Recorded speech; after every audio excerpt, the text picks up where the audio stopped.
Hello, everybody, and welcome to our webinar today. I'm Jennifer Osborne, and we are going to talk about the new condition of participation home health agency acceptance to service policy today. You should be seeing my screen. Hopefully that is the case. And as I said, we're going to have some polling questions throughout today. If you've never done a polling question through Zoom, what you're going to see is it's going to pop up on the screen as you see here, and you just simply click your yes or no answer, and I will end the poll in just a moment and then share the information from the poll here. It looks like we have about 45% of you already answering the question. The question is, have you already implemented an acceptance to service policy? And the answers, of course, or responses are yes and no. There is no right or wrong answer here. We're just kind of trying, and you are anonymous, by the way, so I can't tell who is answering in which way. So we're going to let this go just a moment longer. If you're not seeing the pop-up, maybe you're on your phone or some other way other than your computer, you may have to look around and see if you can find that polling question. But it looks like we've got about 77% of you have participated, and the poll has ended. And it looks like 70% of you say yes, you have already implemented an acceptance to service policy, and 30% of you say no. The next thing I want to cover for you today, before we get started, is that I do have up the Q&A box and the webinar chat boxes as we go through our presentation today. I want to let you know that you are welcome to ask questions. However, I may or may not answer those questions until the end of the presentation to make sure that we do have time to cover all of the materials. But if I do see a question pop up that's relative to what I'm asking and needs to be addressed before we move on so that we're not distracted by wanting to get that clarification, I will do that as well. All right, let's move on to the next slide here.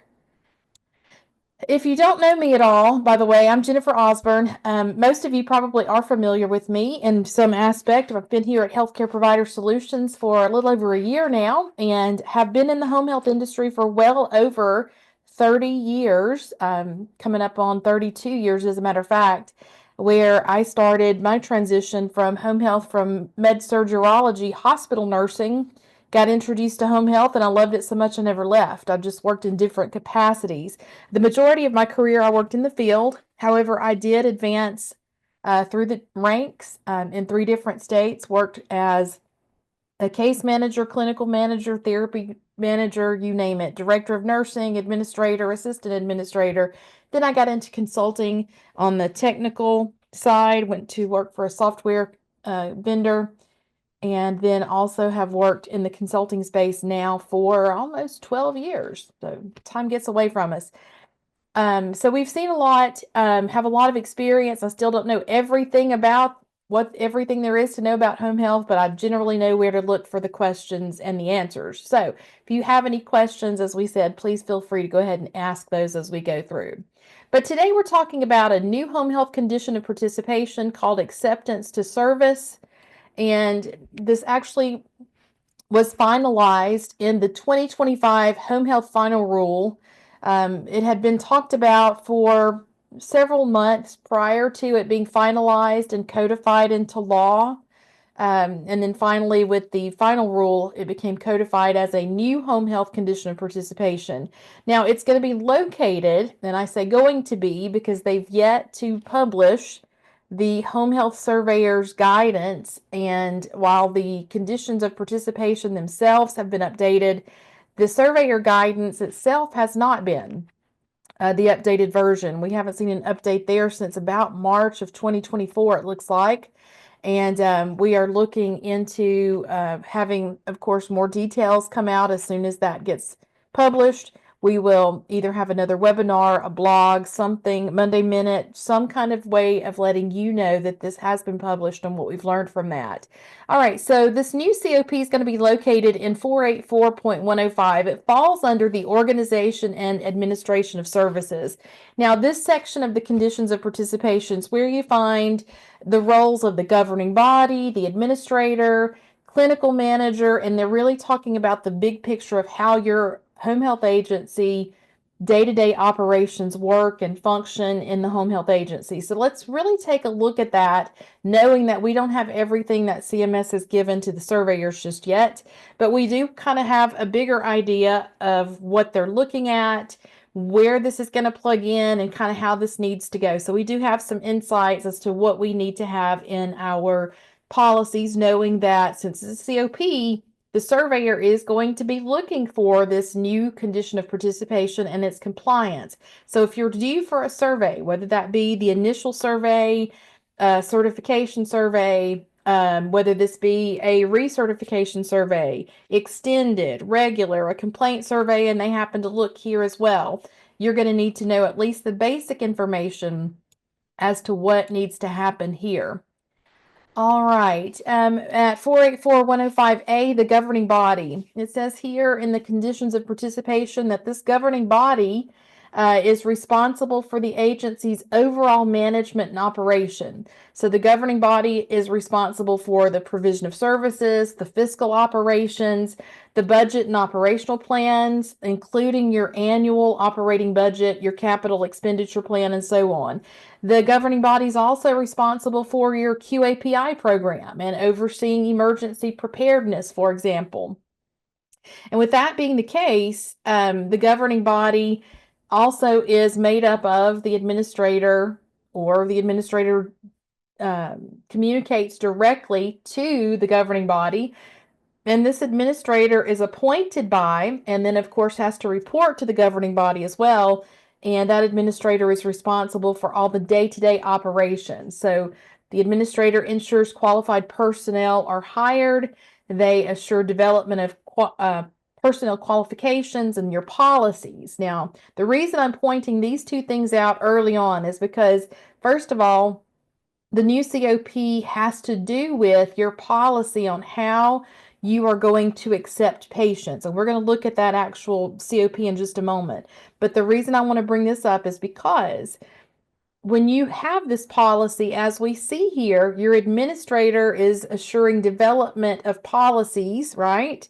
And then reports to the governing body. So there's going to have to be an aspect or documentation that your new policy, your acceptance to service policy, has been reviewed by and approved by your governing body. So however that looks, some of our agencies, we may not have governing body meetings more than every 6 months or every year, depending on how you do things. So you may have to call a special meeting wherein your policy for the acceptance to service policy is reviewed and approved by your governing body, and that would of course need to be documented so that the surveyor can assess that it happened that way. In the same area of the conditions of participation, you see where the clinical manager's roles and responsibilities are laid out as well. And it tells us in the conditions of participation that your clinical manager is responsible for oversight of patient and personnel assignments, coordination of patient care, coordinating referrals, assuring the patient needs are continually assessed, and then assuring development, implementation, and updates of the individualized plan of care. So this lets us know that in the grand context of the operations of your agency, your acceptance to service policy shouldn't just be kind of over here by itself. It has to be developed and well thought of in the respect that your clinical manager, your referral intake persons, they need to know and follow this acceptance to service policy as well. And all of that again rolls up underneath the way that your agency is run. The agency assumes responsibility for services provided, whether those services are provided by direct hired staff or under arrangement with other organizations or contracted staff. Now, we have to make sure that the services that we are providing are according to current clinical practice guidelines and accepted professional standards of practice. In other words, we have to keep in mind our state practice acts. We have to think about the standards established by our national organizations like the American PT Association, the American Nurses Association. We have to keep in mind our state practice acts and what our staff are able to do under law. And then, of course, we also have to consider our own policies and procedures. So it's a big task to make sure that all of those things are kept current, that we are following current law and current recommendations for practice, and that our policies also reflect best standards, best practices, and this professional act and professional guidelines. So here's the new condition of participation itself. As we said, it's located in 484.105, the organization and administration of services. So it's rolling right up underneath how we run our agency on a day-to-day basis, keeping in mind what we've already talked about, the roles of the administrator, the clinical manager, and then also how the governing body approves our policies and such as well. But it tells us at 484.105I, which is where this new condition of participation is going to be located. It tells us that the new COP says home health agency acceptance to service. An agency must do both of the following. So there are two components here that we're talking about. We must develop, implement, and maintain through an annual review. There's the part where we know we've got to review our policy and how we've implemented it, and that the governing body has to approve it, right? A patient acceptance to service policy that is applied consistently to each prospective patient referred for home health care, which addresses criteria related to the agency's capacity to provide patient care, including, but not limited to, all of the following. We have to think about the anticipated needs of the referred prospective patient, caseload and case mix of the agency, staffing levels of the home health agency, and skills and competency of the home health agency staff. And I'm going to pause just a moment there and reiterate a couple points here.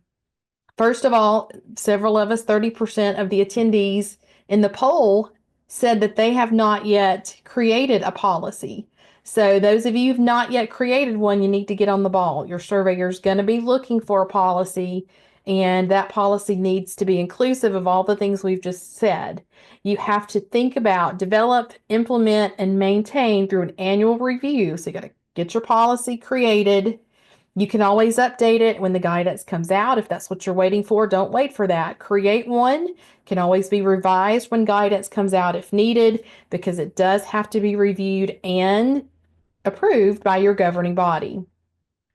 The acceptance to service policy has to be applied consistently. So you know how we talked about this clinical director, clinical manager, a position having to be involved in that, and your referral intake people? Well, that's because, again, this policy that you've created has to be applied consistently to every prospective patient, meaning that you don't just roll out your policy, you've got to do some education in your agency to all the staff members, not just those who are doing referral intake, but even those in the field, so that they know what to expect, what the differences may or may not be.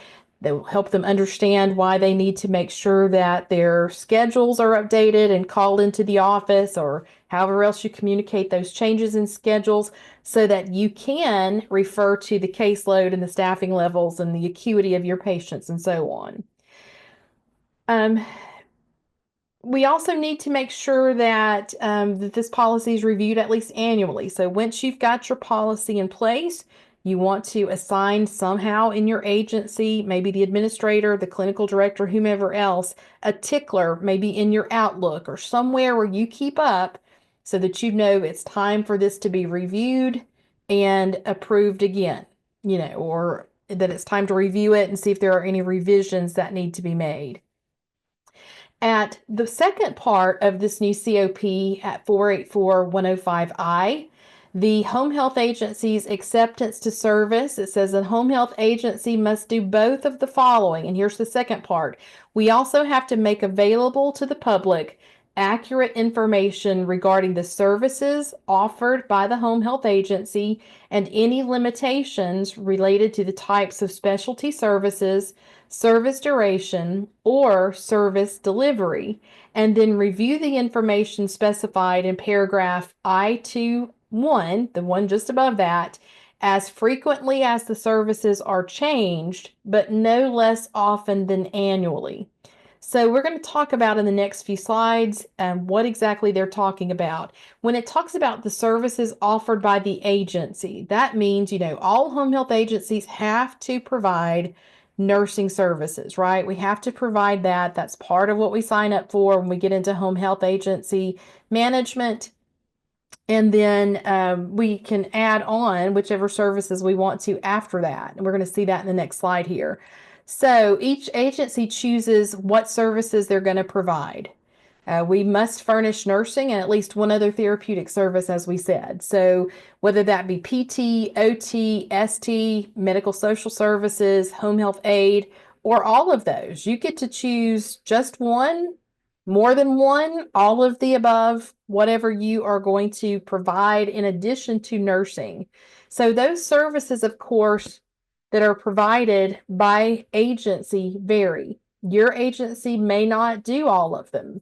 My agency might do all of them, all of the different services. So for that reason, the public-facing information, whether that be referral sources, insurance companies that want to contract with you, or it may be a patient or a family member who looks up your information on Care Compare, it makes it very challenging for persons who especially don't know a lot about home health.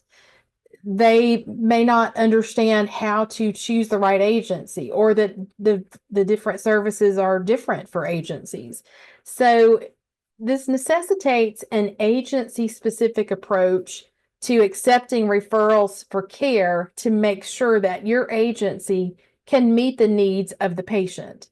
So a couple things to unpack here. First of all, we've got to make sure that the information is current as far as what services we've chosen to provide. So maybe we have on our certification, on our license, on our public-facing information, for example, that we do social services.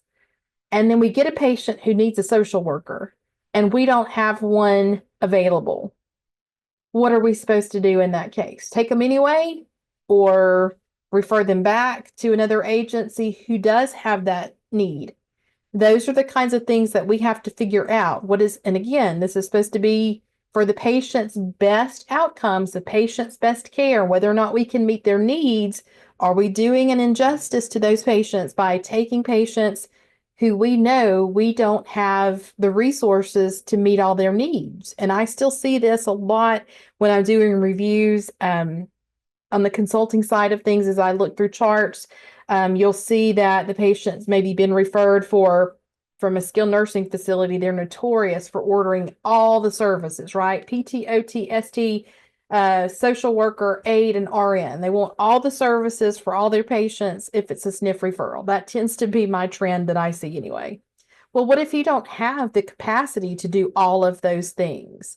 Maybe it's an outlying area. Your acceptance to service policy should direct you as to what you're going to do. And it tells us in the regulation, we're going to see this in just a moment, in the COPs, we're basically told you shouldn't accept patients that you can't serve. And by serving, they mean taking care of all their needs. So again, you have to think about your approach and how you're going to accept referrals for care, making sure that you can meet all the needs of that patient. And a timely, appropriate admission process serves the prospective patient and ensures the agency only accepts those patients for whom they're able to meet the needs of. So that's why the COP was created to begin with, is to really help cut down on the amount of patients that we accept that we know we can't meet their needs. How do we manage that? Research has found, of course, that timely admission to home health services are key to good home health outcomes. Now, timely admission, we know we have a quality measure for timely initiation of care. There's a reason for that. All the data, all of the research that we're finding continues to prove that the highest risk that a patient has as far as rehospitalization is in the first 48 hours. And that's for many reasons. Discharge planning may not always be ideal. We may not get all the information that we need as an agency on referral from a hospital or another facility. The communication to the patient Oftentimes, the discharge information that they get from a facility is kind of canned and spewed out of a system and has instructions that may or may not be appropriate for them. The hospital medication list may not have all the medications that are in the patient's home that they're taking, including over-the-counter medications, and the patient kind of doesn't know what to take. Or they may have duplicate medications. They may have a brand name specified on their discharge summary, and they have a generic for that drug in the home. So, the patient may not know and they may take both meds. They may not understand. So, that timely admission to home health services is very important. So, if we get a referral and there's something that that patient needs and we don't give them that service or that particular line of service, whatever that might look like, then we may be increasing both the patient's risk and our risk as well for them going back in the hospital or having a medication error or whatever else that might look like. As an example, timely initiation of services, timely admission to home health services. Is it enough to get the nurse out there within 48 hours when they've got PT and OT ordered on the referral as well? And then PT and OT doesn't go for a week or two, and they just got out of the hospital with weakness and falls or a joint replacement or whatever else. Is that really meeting that patient's best interest and helping them with good outcomes? And we know the data says, no, that's not good practice. So, you want to be able to make sure, as we saw before, that through your staffing, the acuity of the patients that you see, you need to be able to keep up with what you're able to service as far as your patients and make sure that those are the ones that you accept. Having that up-to-date information regarding the services that your agency provides also helps patients choose an agency that best fits their needs. That part is under the second part of the new COP at 484105I, where it talks about making sure that the public-facing information is current. So, whatever you have for your referral sources, whatever you've got out on your agency's website regarding the services that you provide, that needs to be updated so that whoever's looking for services from a home health agency can easily find which agency is going to meet the needs and refer appropriately. And it says right there, agencies should not accept patients they cannot serve. So if you don't have the capacity, you don't have that line of service, you don't have the clinicians who are trained in that certain specialty, then you shouldn't be taking those. It's not safe for the patient or for you. Now, the standards in general at 484105, the organization and administration of services, requires that the agency organizes, manages, and administers its resources to attain and maintain the highest practicable functional capacity, including providing optimal care to achieve the goals and outcomes identified in the patient's plan of care for each patient's medical, nursing, and rehabilitative needs. That's actually talked about and quoted from the 2025 final rule. There were many comments to and responses from CMS regarding this particular new COP. And so we're going to see some insights from the final rule in the next few slides to really get into the mindset behind all of this information. And if you notice, if you've read the conditions of participation in the past year, you know that there is, under the patient rights, a condition of participation and patient rights that says whatever we have on the plan of care, we need to do that, because the patient right says the patient has the right to receive all the services that are on their plan of care. And again, on review, oftentimes I'll see tons of interventions and goals, and then you'll see a discharge summary, hopefully, not always. And that discharge summary just kind of glazes over what they did, and you'll go through the documentation and compare that to what's on the interventions and goals on the plan of care. And guess what? There are things that the patient has ordered. And remember, your plan of care is your doctor's orders that the patient's going to receive this and this and this and this and this. And guess what? It's not addressed in the plan. It's not addressed in the documentation. Maybe it's something as simple as you're going to teach on XYZ.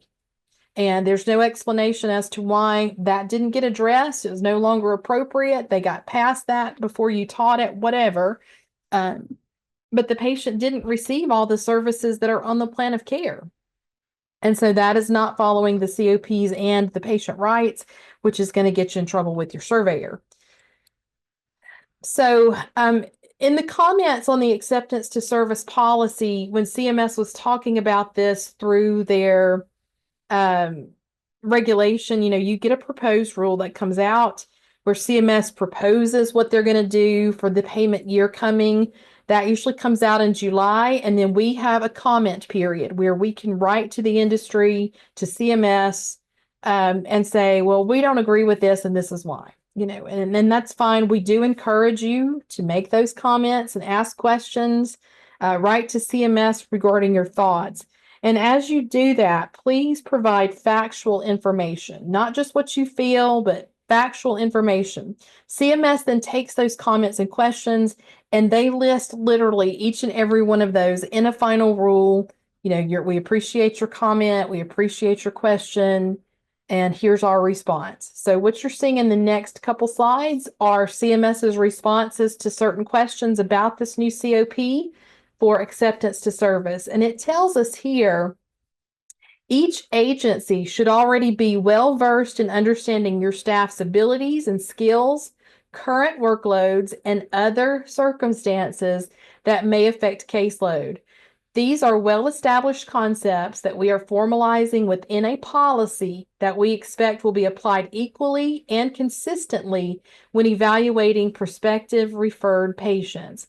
So if you've got literature or whatever else that says you're going to do IV patients and IVIG, and you're going to do wound vacs and high-tech kind of patients, and the clinicians that you've had that perform that kind of service, they've quit, and you don't have anybody who can do that right now, then you're going to have to consider that when you take your patients and or update your information that's public facing.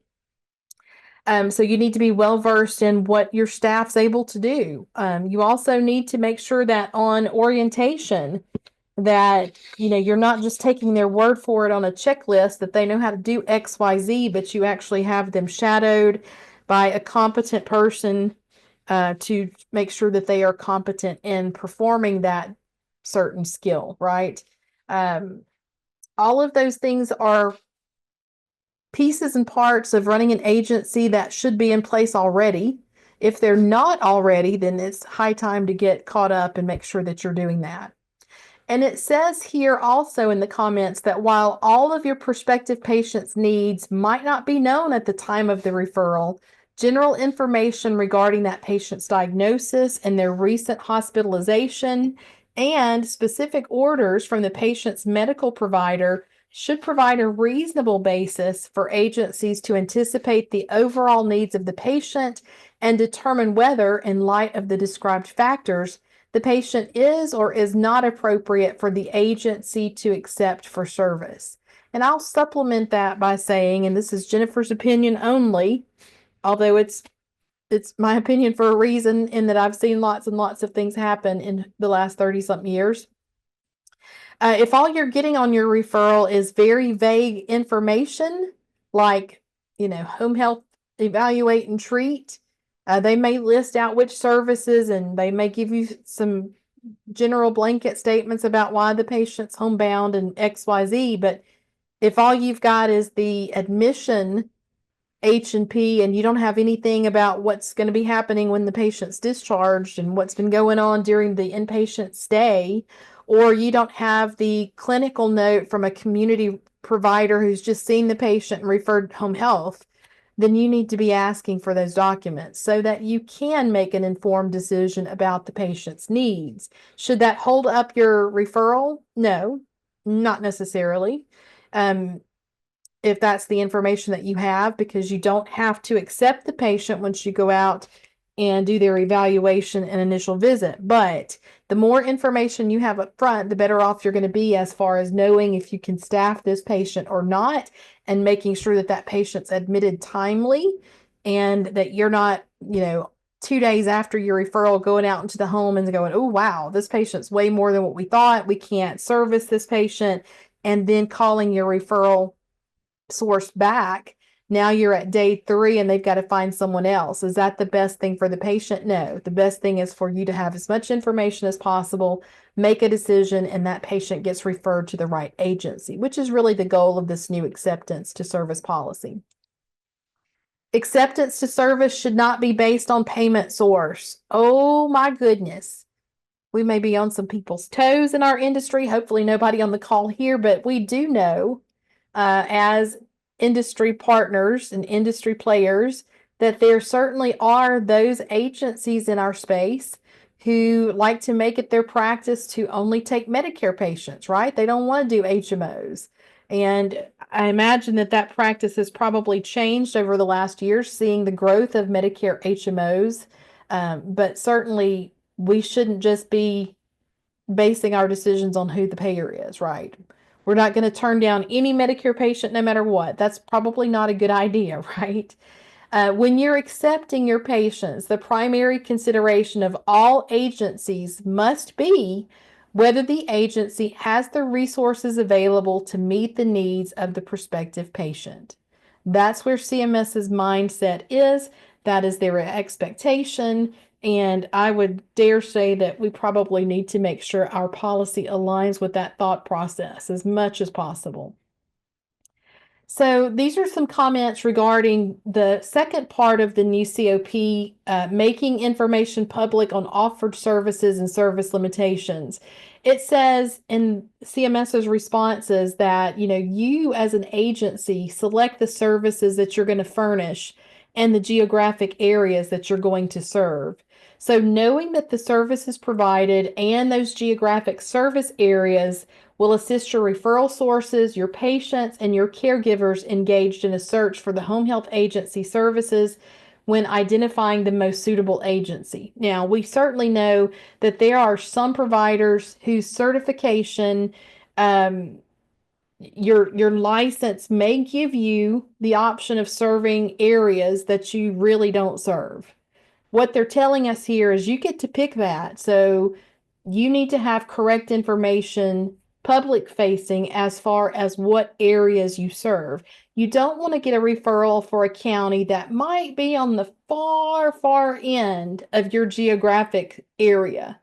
And you are so staffed up right now, your clinicians can't drive out to that area. You've got to figure something out, whether that be hiring a PRN nurse or therapist to go out to that area or reining in that location and taking it off your information.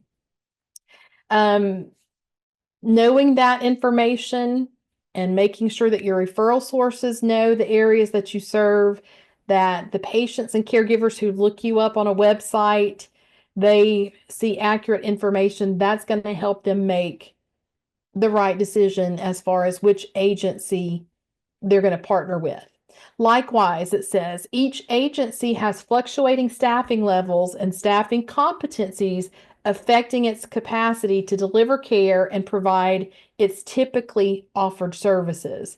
So this new requirement at 484-102I2 requires that the agency make public accurate information regarding the services offered by the agency, any limitations on specialty services, service duration, and service frequency to further inform the search efforts of all referral sources. And that information must be reviewed at least annually.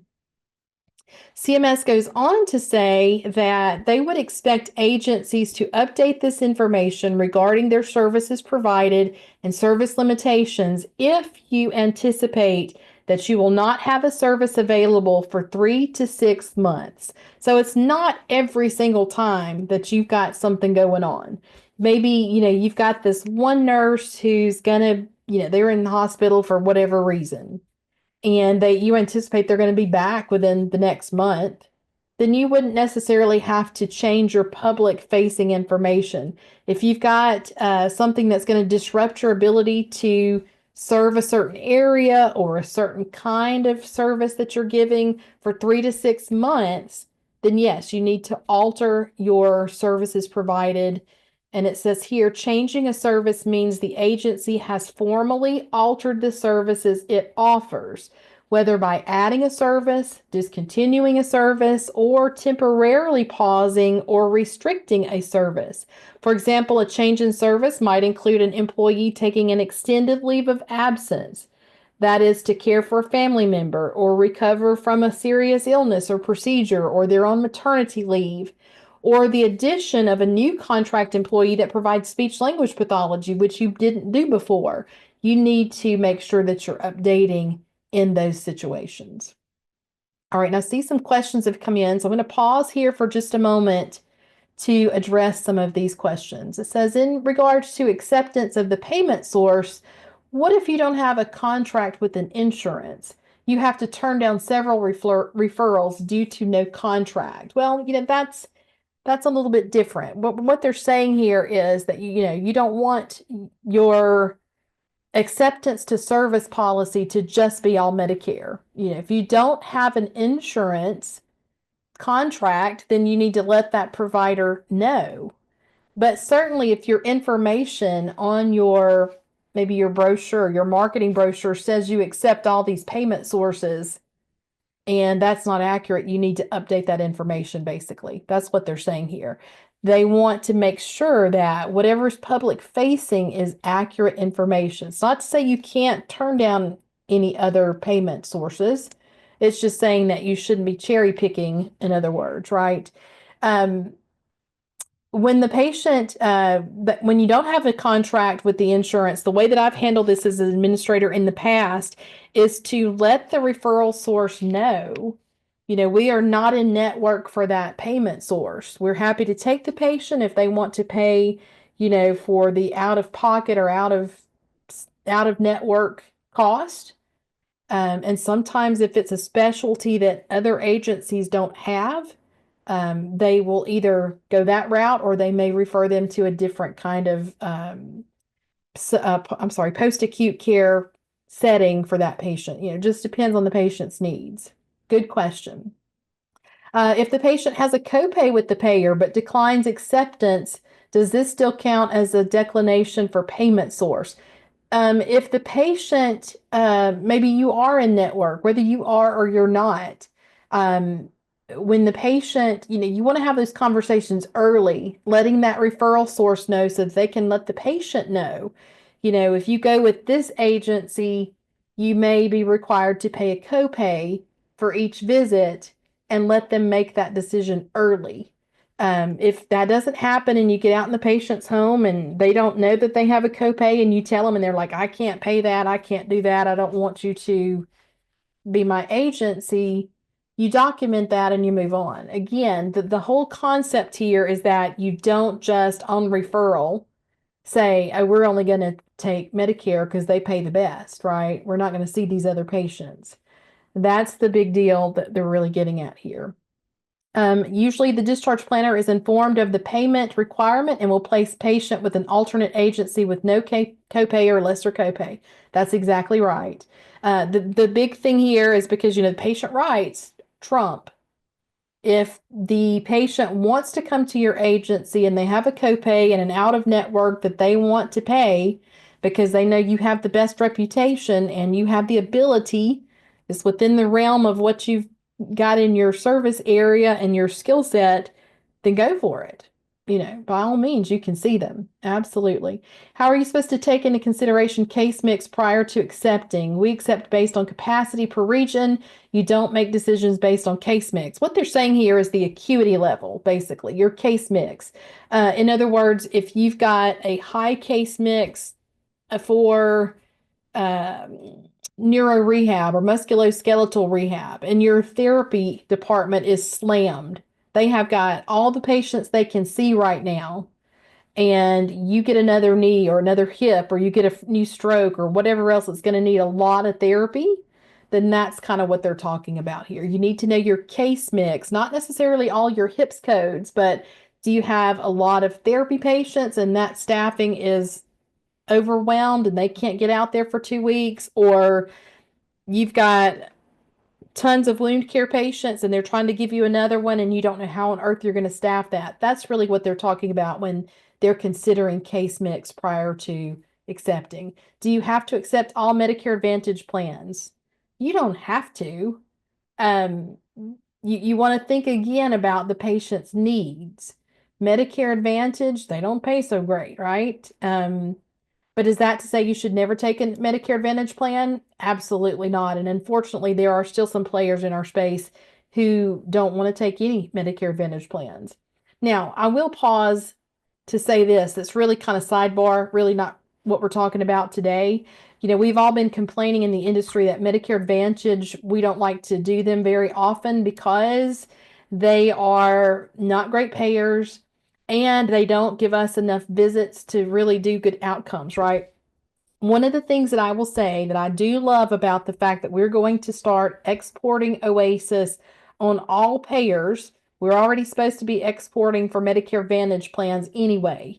But the fact that we've got these all payer Oasis collection and submission that's coming up starting mandatory July the 1st of this year, is that we're going to have data to back up the fact that Medicare traditional versus Medicare Advantage versus Blue Cross Blue Shield, we'll be able to line that data up with the outcomes of the patients and what is allowed and not allowed through prior authorization.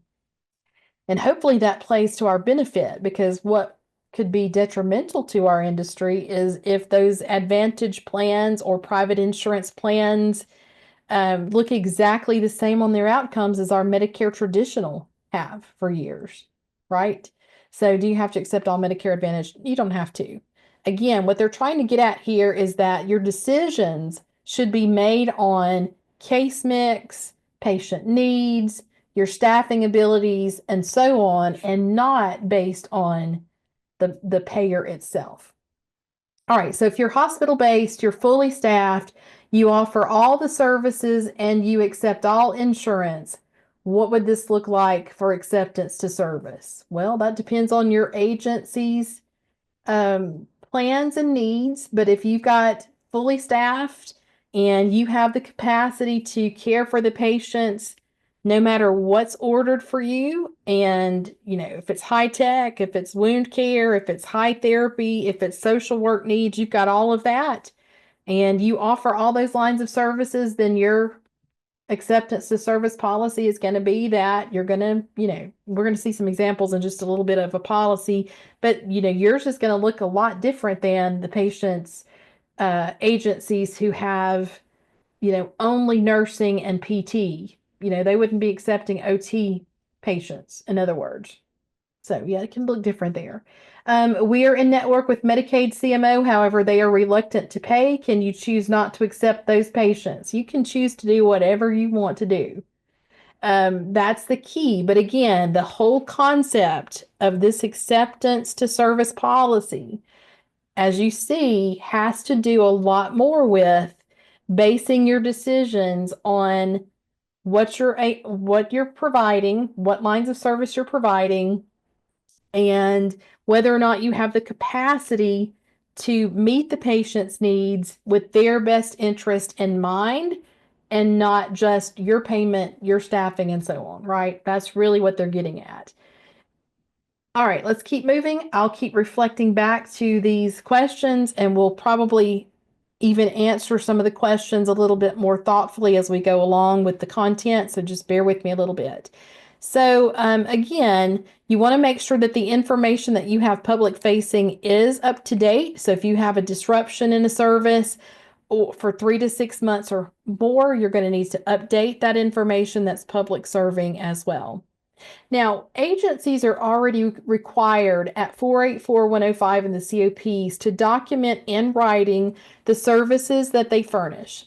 The governing body is responsible for assuring that this is done as part of your oversight responsibilities that we talked about with the governing body. And as such, CMS says we would expect to see evidence of governing body decision making on the services offered, corresponding revisions to the written list, and corresponding updates to its public-facing information. So what they're saying here is that when you change your services offered and you update public facing information or you change your policy, they are going to expect to see where the governing body has reviewed that information and approved it or not. Meaning that, as we said earlier, you're going to have documentation for the surveyor that this was approved by your governing body and that they were part of the decision-making process. That could look like having maybe another governing body meeting at the time that that policy is changed, that they're meeting notes, that they are signed off on by the attendees of that meeting, and so on. You don't want to just have a revision on a policy and the surveyor then ask for your governing body notes, and the last governing body meeting you had was over a year ago and this was just changed 3 months ago. That's not going to pass surveying. It says after publication of the final rule, CMS, and they give the website, will provide additional guidance on enforcement through memoranda and updates to the state operations manual as needed. That's the part I referenced earlier, meaning that the publication of the Surveyor's Guidance, Appendix B of your state operations manual, publication 100-7, there's appendices. Appendix B is part of that. That has not been updated yet. So we don't know exactly how they're telling the surveyors that I know that work for CHAP and ACHC have not seen it, and they are also waiting before they publish their new guidelines also. So in the meantime, what we have is what we have to go by. And here's what we know so far. Your agency should have an acceptance to services policy. The policy should be reviewed by and approved by the governing body. So how will the surveyor know that it has been reviewed by and approved by the governing body? The policy must be reviewed as often as information of the policy changes and at least annually. How do you prove compliance with the oversight of agency operations, including how the patients are accepted? And then what is the standard criteria used for acceptance or denial of referrals? You want to make sure, for example, that you've got a revision number and a date on your policy if it's revised, but you also want to keep that original for reference as needed. So if you do have to revise your policy, again, what I'm saying is keep the original and then change the revision date and the revision number. You know, you should always have on your policies a revision number if it's changed and the last revision date. Don't forget about that part. You also want to document staff training on your policy. So if you're having training with your referral sources or your marketing team or your staff in general about your acceptance to service policy, you need to document that training, have a sign-in sheet, have a copy of what you went over, for example. And then, of course, you want to monitor for compliance to your policy. As we all know, one of the things that gets us in big trouble is to have a policy that we don't follow. When the surveyor comes in, they look at your policy, they look for evidence that you're following it, it's not there, they're going to probably offer you a nice citation for that. So you want to make available to the public accurate information regarding the services offered by the agency and any limitations related to the types of specialty services, service duration, or service delivery. So you got to think about where that information is made public. You want to look at your brochures, make sure they're up to date. Your website, if you have one, is the provision of services, your service area, is that correct? Your referral forms, your admission forms, and any other policies or information that you have that's public facing to your referral sources, your doctor's clinics, your public facing websites, as we said. So again, who's responsible for maintaining the accuracy of that information? Maybe your brochures and your referral forms, that's under the marketing department, and they're responsible for making sure that's up to date. Perhaps you have a webmaster for your website. You want to make sure that that information's up to date and that there's communication going on when that changes. Your admission forms, if there's information about the payer which is also a COP, that the patient has the right to be informed about the coverage of their insurance. If you're out in the patient's home and they've got a copay and a deductible and an out of pocket, there needs to be written documentation that they were informed of that. And if they decide they don't want home health because of that information, then you would document that they turned down admission because of this reason and that you notified the referral source. That should all be in your documentation somewhere so that you can show the surveyor that you are meeting those conditions of participation. And then for the acceptance to services policy, again, you've got to make sure that that information is correct on the public facing end. So what you're going to need to do is review and revise referral intake process as needed. You want to evaluate the process and if criteria for acceptance is applied properly. Do public-facing voices understand the policy? So if you've changed your policy or you've changed your service line, do your marketers know and voice the policy? Do they, are you having marketing meetings where you've given them the information, made sure they understand the information, and they can relate that out to the doctor's offices and the hospital discharge planners that they visit periodically? You want to make sure they're giving them correct information and explaining that appropriately. You want to evaluate the process and if the criteria for acceptance is applied properly. You want to make sure once you've had your training and updated your policy that intake is conveying the right messaging and they're following the policy that you have. Do public-facing voices understand the policy? Can they explain to your potential referral sources, to patients, family and caregivers? If you've got someone who calls into the office, is that phone call, somebody who calls and asks about the services that you offer, is that forwarded to the right person, or do you have the receptionist answering the phone call trying to give information, and if so, is that accurate? Those are all different touch points that you need to make sure that you're touching on when you're doing your training and making sure that all of that happens. What about staffing challenges, especially those long-term needs? Now, we all know that staffing is an issue for healthcare in general. We're all trying to lure the same professionals into our settings, whether that be hospital or dialysis or skilled nursing facilities, home health and all. We're trying to get the people in. So as you have people who've not done home health before hired at your agency, you've got to remember that they need to understand how home health works and make sure that you are giving them the information and orientation as to how all this works as well. So what do you do when you've got staffing challenges and you can't perform this particular service that you've got on your brochures and your website? Maybe, you've got IV therapy listed here, but you don't have IV certified nurses, or, the ones that have been so great with IVs, they're not working for you anymore.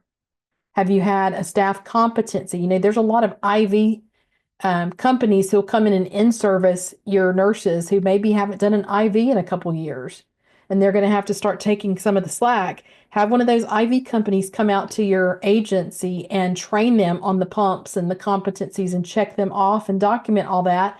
Boom, you're good to go again, right? So how are you handling different staffing challenges? And are you adjusting when you just don't have the staff? What are you doing for those patients?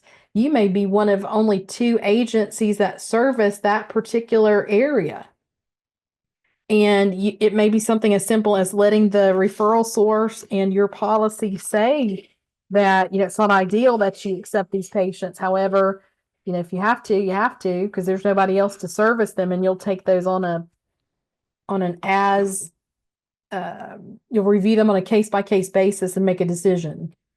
It just depends. There's a lot of stuff we just don't know yet as far as how that would be assessed by and what CMS is telling the surveyors.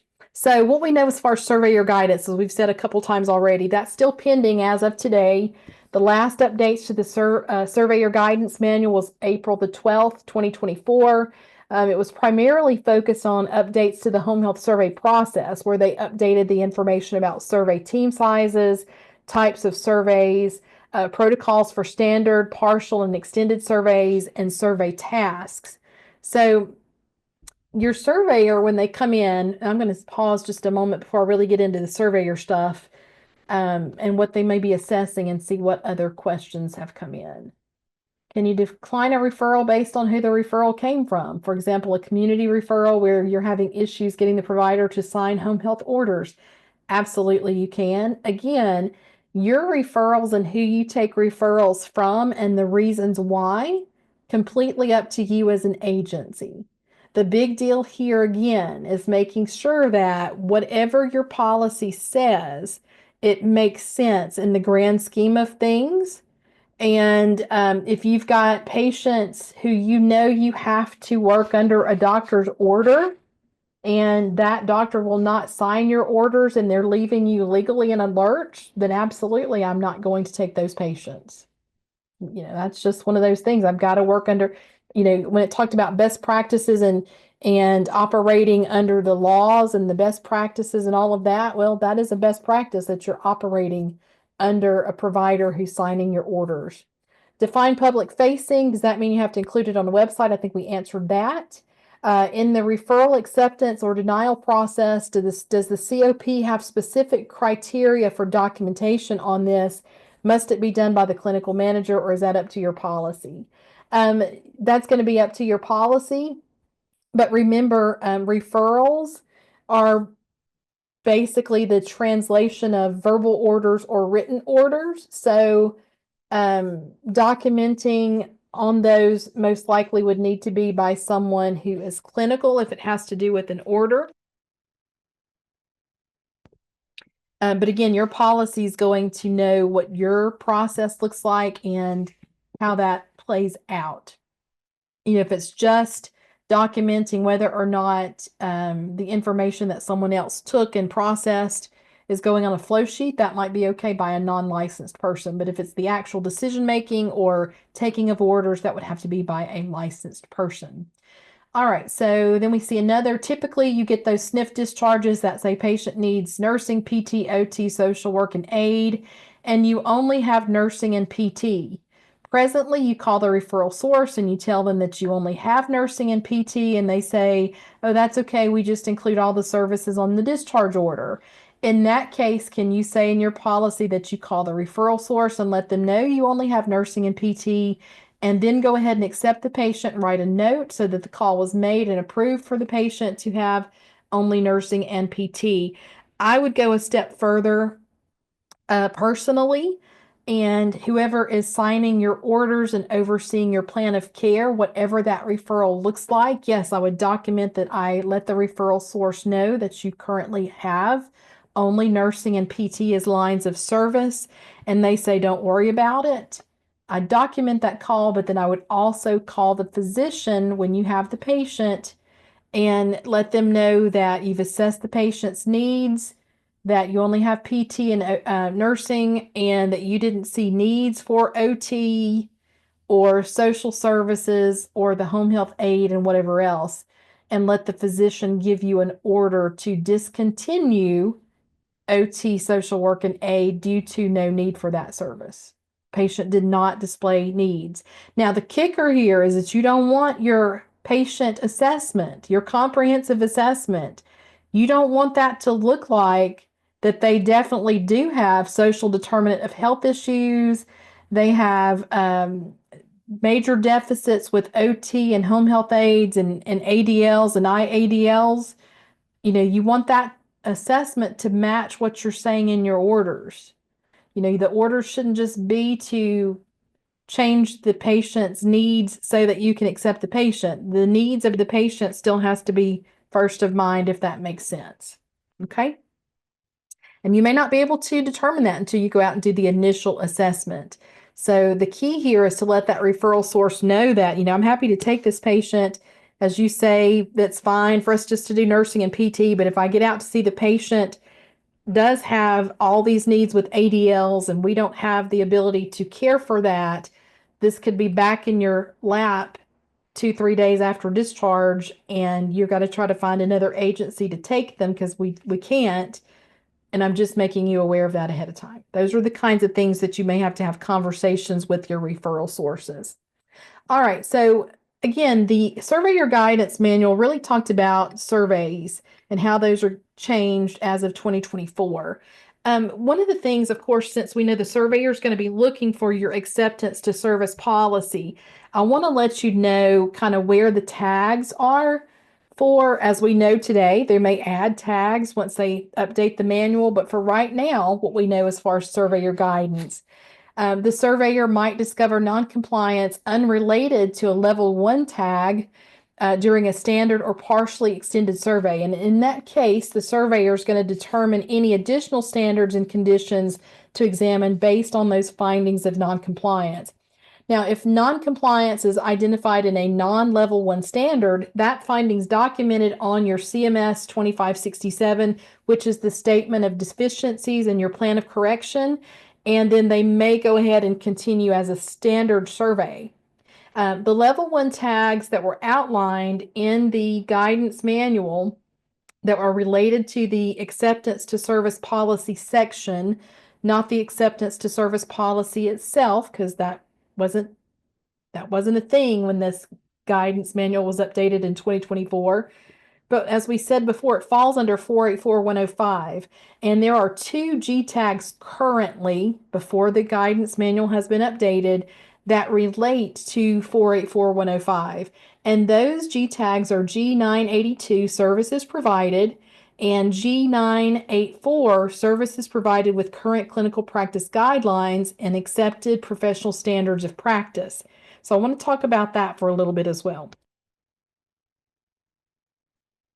At 484105, as we said, the organization and administration of services, the agency must organize, manage, and administer its resources to attain and maintain the highest practicable functional capacity, including providing optimal care to achieve the goals and outcomes identified in the patient's plan of care for each patient's medical, nursing, and rehabilitative needs.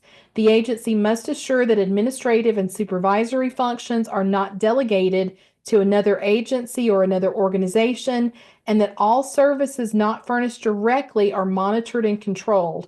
The agency must set forth in writing its organizational structure, including lines of authority and services furnished. So it's telling you here that your org structure, your lines of authority, and the services furnished all has to be in writing. In other words, your agency has to ensure that the responsibilities of that governing body, the administrator, and the clinical manager for those day-to-day operations are not relinquished to another person or another organization on an ongoing basis. Now, that doesn't mean that periodically you may have to have an acting employee in the absence of administrator or clinical manager. Say your administrator goes overseas for vacation for a month. It's not telling you that you can't have an acting person in that role. They have to meet the criteria, of course, for the administrator role and so on, but it's not saying that you can't do that.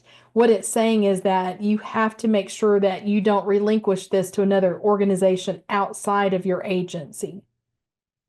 In addition, like the use of payroll services or OASIS transmission contractors, personnel training programs, those are not considered to be delegation of administrative and supervisory functions. Those are service contracts that you can use to optimize your administrative and supervisory efficiencies. For example, they're just saying that the roles of the governing body, the administrator and the clinical manager, you can't delegate that.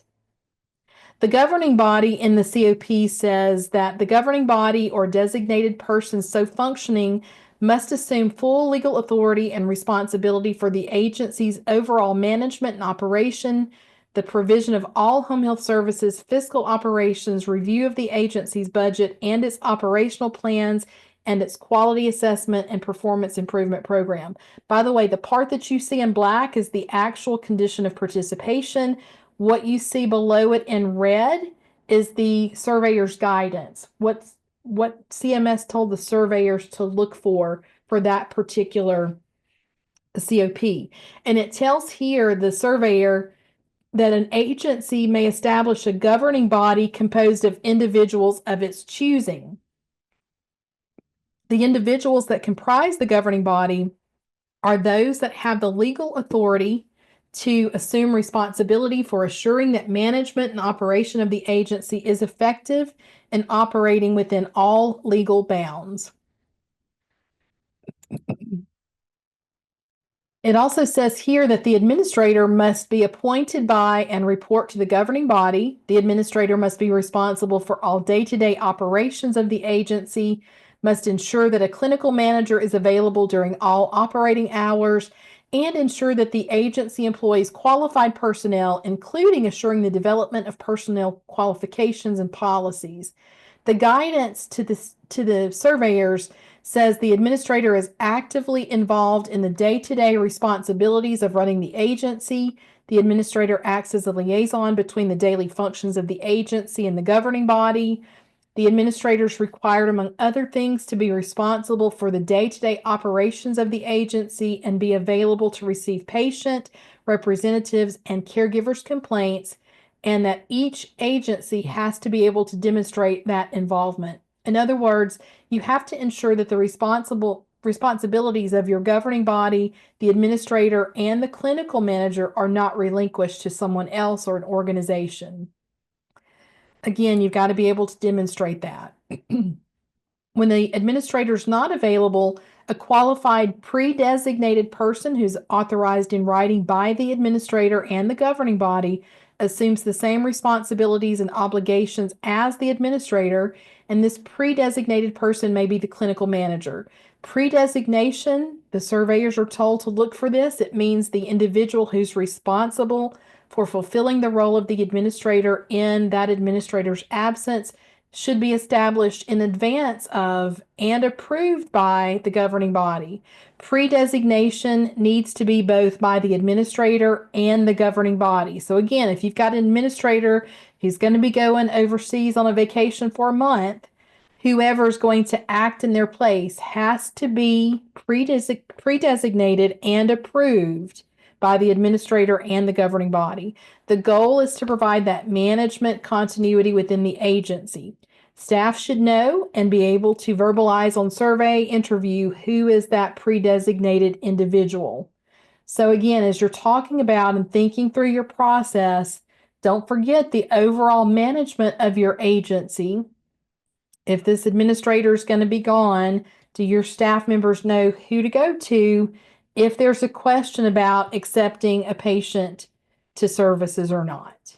Yeah, who are they going to ask when your administrator's gone? That's usually who they are asking about how to interpret the policy versus the information they have. Who do they ask? And if the person they ask is not there, do they know who to go to make that decision if they can't make it themselves? The administrator or pre-designated person is available during all operating hours. That means available, physically present at the agency, or able to be contacted by telephone or other electronic means. So that administrator or this pre-designated person has to be available during all operating hours. One or more qualified individuals must provide oversight of all patient care services and personnel.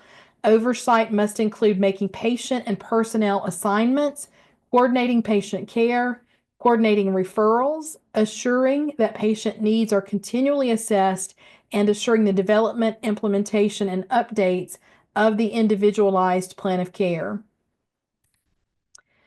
If you are an agency that has a parent agency and branches, remember at survey, the parent agency is responsible for reporting all branch locations of the agency to the state survey agency at the time of the agency's request for initial certification, at each survey, and at the time the patient proposes to add or delete a branch. And I apologize for my typos. I could have sworn I ran this through the review on the software, but apparently I missed some. What they're saying here, and we're going to see in just a moment, if you've got a parent agency and branches, a branch is an approved location or site that's physically separate from its parent's location from which your agency provides services within a portion of your total geographic area served by the parent agency. Now, the branch provides services under the same CMS cert number as the parent agency. And because of that, what they're telling us, and you're going to see how this applies in just a moment, that the parent home health agency provides direct support and administrative control of the branches. So the parent location has to provide supervision and administrative control of the branches daily to the extent that the branches depend on that parent's supervision and administrative functions to meet the COPs. And they can't do that as an independent entity. Therefore, the parent agency has to be able to meet the needs of any situation and respond to issues that could arise with respect to patient care or the administration of a branch. And all of that just to say that if you have a violation of a condition of participation in a branch, that applies to the whole agency. So if your branch is not following your acceptance to service policy, you can't say, well, that's their problem because you're overseeing that branch. It's tied to you on the day-to-day decisions. So if they're not following your policy, then that's going to be a problem for you at Survey as the parent as well. It says, therefore, it's essential for the parent to exercise adequate control, supervision, and guidance for all branches under its leadership. So all the decisions that you're making have to be made for all of the branches that you are over as well. The direct support and administrative control they're talking about here includes that the parent agency maintains responsibility for the governing body oversight of that branch, any branch contracts for services, the branch's QAPI plan, policies and procedures implemented in the branch, how and when management and direct care staff are shared between the parent and the branch, particularly in the event of staffing shortfalls or leave coverage. So again, that lets us know if you're going to be sharing staff between your parent and your branch, that's got to come into the thought process as you're applying your acceptance to services policy as well. Human resource management at the branch, assuring the appropriate disposition of closed clinical records at the branch, and ensuring that branch personnel training requirements are also met. So how are you going to demonstrate compliance? You've got to have policies and procedures that ensure adequate control, supervision, and guidance for all your branches under the agency's leadership. Services under arrangement. It says here in the COPs that the agency has to ensure that all services furnished under arrangement provided by other entities or individuals meet the requirements of this part and the requirements of Section 1861W of the Social Security Act. And what they're meaning here is that you've got to have a written agreement with another agency or with another organization or a contract individual when that entity or individual is furnishing services under arrangement to your agency's patients. So you may not have full-time staff to cover all of your outlying service areas, right? You may have contracted staff there. If so, you've got to have an actual written agreement with that person. When your surveyor's coming in, they're going to be looking at a sample of your contracted staff to see if you've got arrangements and an agreement and so on. The agency has to maintain overall responsibility for the services provided under arrangement as well as the manner in which they're furnished. So again, when you're thinking about how you're training your staff on your acceptance to service policy, even your contracted staff need to be in-serviced on that. Now, does that mean they have to come in? You might do that over Zoom or whatever else, but they do have to show that they were educated on that new policy or new process that impacts them, if it does impact them. The agency has to maintain overall responsibility for the services provided under arrangement as well as the manner in which they are furnished. The agency, organization, or individual providing services under arrangement may not have been denied Medicare or Medicaid enrollment. They may not have been excluded or terminated from any federal health care program or Medicaid, or had its Medicare or Medicaid billing privileges revoked or been disbarred from participating in any government program. That means that these contracted entities or persons Hopefully you're doing their OIG checks to make sure that they are not barred from participating in Medicare and or Medicaid services. If you're not doing OIG checks and making sure that you are publishing those somewhere in the employee or contractor's record, for example, your surveyor will not have any way of knowing that you've actually done that. So you've got to demonstrate compliance through evidence of your established policies. And if you have a policy that you're going to do an OIG check monthly, make sure you're saving those OIG checks somewhere so that the surveyor can tell they're being done. If not, you're not going to be able to show compliance with this regulation. And then it says the primary agency is responsible for patient care and must conduct and provide either directly or under arrangements all services rendered to patients. The surveyors are told here that the agency retains overall responsibility for all services provided, whether they're provided directly by the agency or through arrangements, in other words, under contract. For example, in contracting for a service like physical therapy, and we see oftentimes that PT and OT, ST, and so on are under contract. If it's PT, for an example, the agency may require the contracted party to do the day-to-day professional evaluation component of the therapy service. The agency may not, however, delegate its overall administrative and supervisory responsibilities. The agency contracts for services should specify how home health agency supervision will occur. So what do they mean? Guidance for this specific COP, as we saw, we're getting to the place where we're almost at 484-105. And again, that specific guidance for the new COP is not yet published. But when we see that related to 484-105F services furnished, we do have some guidance there. And this G982 is one of those citations that we saw surveyors are already told this can be a level 1, in other words. G982 is related to 484-105F services furnished. And it says, of course, that nursing services and at least one other therapeutic service has to be made available on a visiting basis in place of a residence used as a patient's home, and that we must provide the second service and additional services under arrangement with another agency, or that we can. It's basically saying that the agency has to provide nursing and at least one other therapeutic service, but only one service has to be provided directly by the agency. An agency is considered to provide a service directly when the persons providing the service for the agency are agency employees. So then they're told how to really know what that means. Directly means they work for the agency directly if the agency is required to issue a W-2 on the individual's behalf with no intermediaries. Under arrangement means the agency provides the service through a contractual or affiliation arrangement with other agencies or other organizations, or with an individual who's not an agency employee, meaning you don't issue a W-2. Your contracted staff can supplement but cannot be used in lieu of agency staffing or services provided directly by the agency.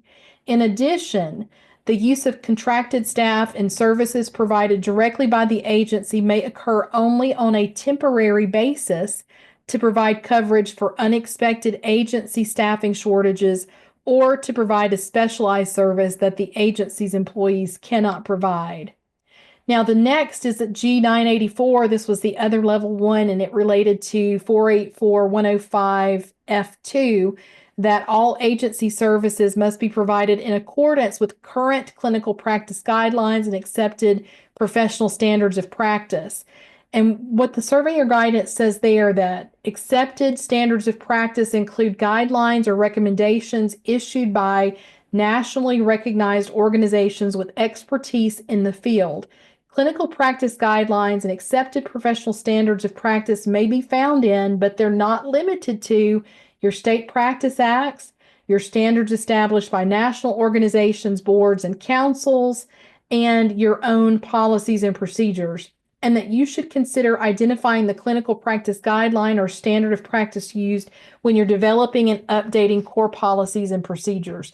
One illustration pardon me, one illustration here that I'll say doing a contracting services, oftentimes I'll see documentation on IV therapy cases, for example, how the agency cared for a PICC line or how they cared for a central line. And when they're doing their dressing changes, the documentation doesn't always line up with state practice acts or standards by national organizations. And so one of the things I recommend for agencies, when I'm reviewing documentation, especially on an IV case, I'll ask them to send me their agency policy. And sometimes those policies don't exist, or they're cookie cutter policies that they've bought from someone. And I generally go back and say, it'd be in your best interest to follow, for example, the Infusion Nurses Society, because there is a national organization that does have standards for IV therapy in the home. And so your policy could very easily say, for IV patients, we follow Infusion Nurses Society's guidance and standards for IV therapy in the home. And then, of course, you buy their policy and procedure book and you amend your policies as needed. That is just one example. If you're not following standards established by national organizations, boards, and councils, or your care for the patient doesn't meet those standards, you can get cited for that on a level 1. So again, you want to make sure that the services that you are providing do meet those standards. Now we're going to quickly go through, I've got here an example draft acceptance to service policy. This is a draft, meaning that it is not something that you should just cookie cutter take and run with. You would need to amend it, but this is just kind of an example of where to get started if you're one of the 30% who does not yet have your acceptance to service policy in place. You'll see here that it's on agency logo. You've got an effective date, a review date. You've identified what the policy is, and then you've got a review date. I recommend that you put all those things in your policy if you're creating it, or if you've already got one and it doesn't have some of these components, that you go back and amend it and revise it. The purpose of the policy, as it says here, is to maintain through an annual review. And basically what we've done, we've just regurgitated the conditions of participation as our policy. So to maintain through an annual review a patient acceptance to service policy that is consistently applied to each prospective patient referral for home health care, which addresses the criteria related to your agency's names, capacity to provide patient care, included but not limited to the anticipated needs of the patient, the caseload, the case mix of the agency, staffing levels of the agency, skills and competencies. The next part, that you'll make available to the public accurate information regarding the services offered by the agencies and any limitations related to the types of specialty services, service duration, or service delivery. That you'll review the information available to the public as frequently as those services are changed, but no less often than at least annually. And then you've got a statement of the scope here, that it applies to all patient referrals made to the agency for home health services, including nursing, PT, OT, ST, social services, home health aid services, regardless of payment source. And then you've got some definitions that you want to include in your policy. And then you get down into the policy overview. When it talks about the anticipated needs of the referred patient here, it says you'll accept patients for home health services when there is a reasonable expectation that you have the capacity to meet their anticipated care needs. That's a direct quote from the conditions of participation as well. The decision to accept or deny a referral will be made based on an evaluation of the following criteria. Number 1, the anticipated needs of the referred patient, that your referrals are going to be received through whatever means that you receive your referrals. Upon receiving a referral, your intake coordinator, your clinical manager, or whoever reviews that information at your agency, you would list those. Will initiate a preliminary review, ensuring all necessary information is provided on which a decision regarding acceptance is possible. This may include, but is not limited to, patient address, contact numbers, services being requested, physician or allowed provider orders, diagnoses, recent history and physical, discharge summary, clinic visit notes, and or progress notes relative to services being requested and or ordered. Again, that should look like whatever you request at your agency to make your decisions. Number 2, you're going to look at agency caseload and case mix. Whatever designated staff, in this case, we've named intake coordinator and clinical manager, in collaboration with the clinical team, will assess the patient's anticipated care needs, caseload, case mix, staff competencies, and staffing availability rather. If the patient's anticipated needs are within the abilities and capacity of the agency, the referral will be moved forward for scheduling and in-home evaluation for admission to services. If the agency determines it cannot meet the patient's need, the referred patient will be notified and referral source will be contacted in a timely manner. The referral will be declined and alternative home health services may be recommended. If you know someone who can meet those needs, please let that referral source know.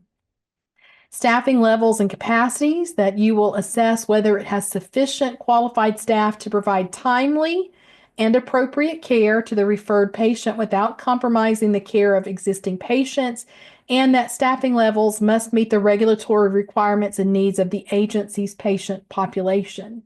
And then finally, that you're going to make those decisions based on skills and competencies of the agency staff. Assessment of whether the agency staff has the necessary skills and competencies to meet the specific care needs of the referred patient will be completed at the time of referral. If specialized services are required, such as, but not limited to, wound care, IV therapy, or other specialized services and therapies, the agency must ensure it has appropriately skilled, competent staff to provide these services. So this is an example. We're going to go ahead and take some questions and look at the ones that have come in. While doing this, you may also, as I'm going through the Q&As, we are going to go ahead and pop up another poll here to see what your thoughts are. So, question, who informs the referral source that you're unable to take patient under care after review? Is it the referral coordinator or the patient care coordinator? That's going to be based on your agency's policy. Will you be getting a copy of the slides? You should find a copy of the slides in your handouts in the chat box, if I'm not mistaken. And how often should home health providers' OIG checks be conducted? I recommend doing that monthly, as they are not updated any more often than monthly, usually. In the past, an agency may have had multiple policies that would ultimately meet the concepts for acceptance to services, such as scope of services, admission criteria, intake process, and standards of care. Do you recommend a policy be created that is acceptance to service that ties all of this in one policy? Yes, I do, because it requires an acceptance to services policy in the COPs. How do you recommend documenting that all factors have been evaluated for each referral? I don't know that you have to document all of those have been evaluated. As you saw in the policy, the sample policy, it just said that you would. I think that if you don't have a referral that you don't accept, I would expect it to be documented why you didn't accept that patient and that fits within your acceptance to service policy criteria. Will the recording be available? I would assume so, but I will let our marketing and entities make that information known to me in the chat box, perhaps, so I can answer that correctly. Your chat's disabled. You can't see the handout. Okay. Can I send a copy of the PowerPoint so you can make some notes? Where do you find the slides?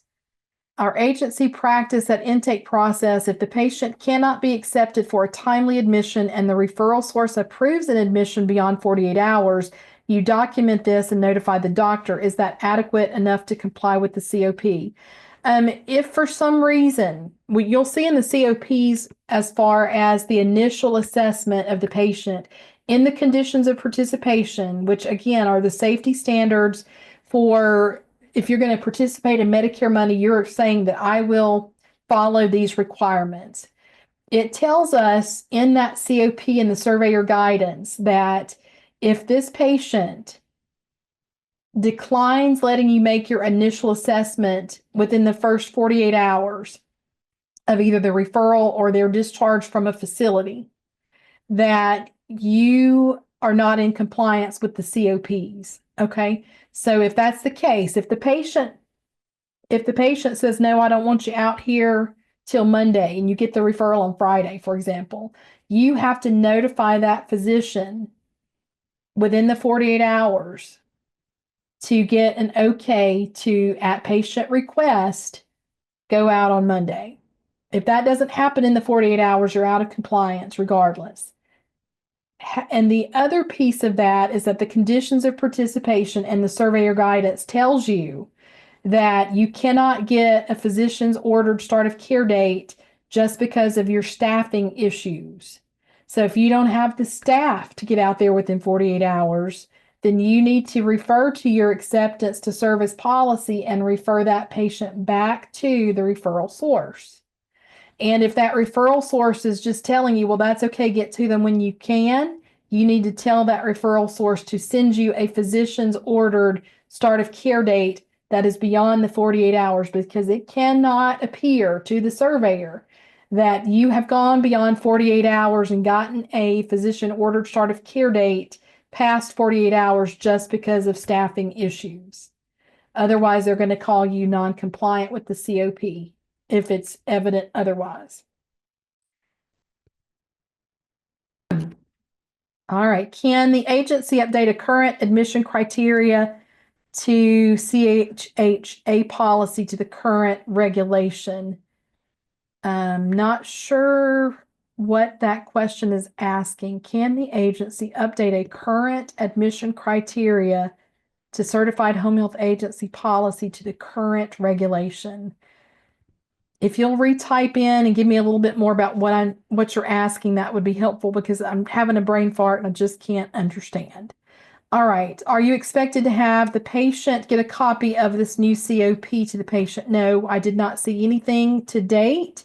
Again, in the absence of surveyor guidance, unless the surveyor guidance tells us otherwise, we do not see anything that expects the patient to get a copy of this new COP. If you only have a social work to facilitate needs over the phone, should the staff be writing orders for a social work eval?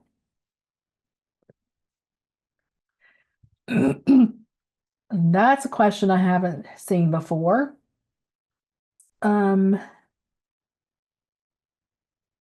Since you have to get orders for telehealth visits, I would say that you would need to get orders for a social work telehealth encounter to assess patient needs or facilitate needs. And that would need to be on your plan of care as well. However, that would not be a billable visit. So yes, MSW eval, I would have the order for a social work telehealth encounter, and maybe not so much an eval. That's a good question. All right, so our poll question. Would you like more information about mock survey series? Yes or no? It looks like we can share those results if you want. We've had 121 of you answer out of 170, so I'm going to give you just a little bit longer to answer your poll question. And let me check my chat box to see if internally I've gotten any information from my HPS staff. HPS staff, is this recording going to be available as well to those in attendance? Yes, it will be available. Perfect. Thank you very much. It'll be made available here in the next day or so. Perfect. Thank you so much. And then to share the results here, 28% of you say yes, you'd like more information about the mock survey service, and 72% of you say no. So if we do mock survey services, remember that we wouldn't just be assessing this new COP, but your compliance with all of the COPs and compliance as well. So I hope that you've enjoyed today's presentation. Hope that you've gained some knowledge that you didn't have today.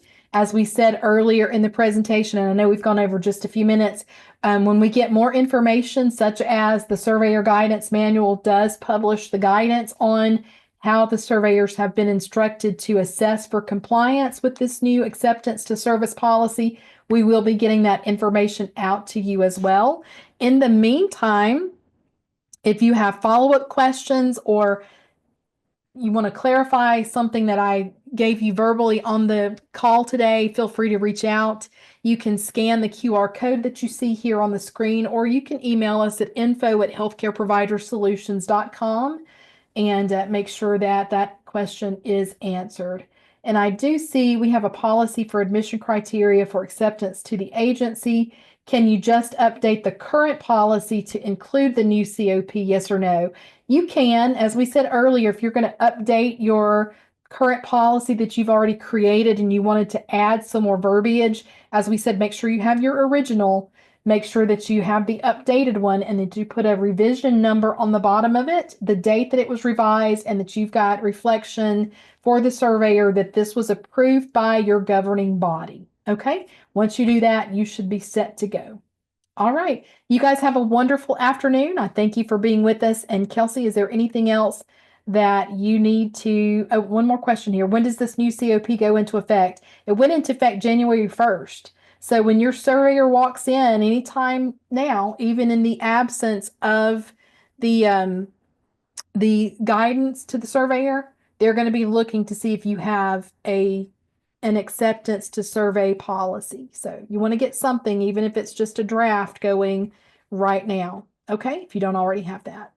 All right, you guys have a great afternoon. We'll see you again next time. Are there any other announcements or anything that need to be addressed before we go? All right, if not, we'll see you next go round. Bye, everyone. Thanks for joining us today.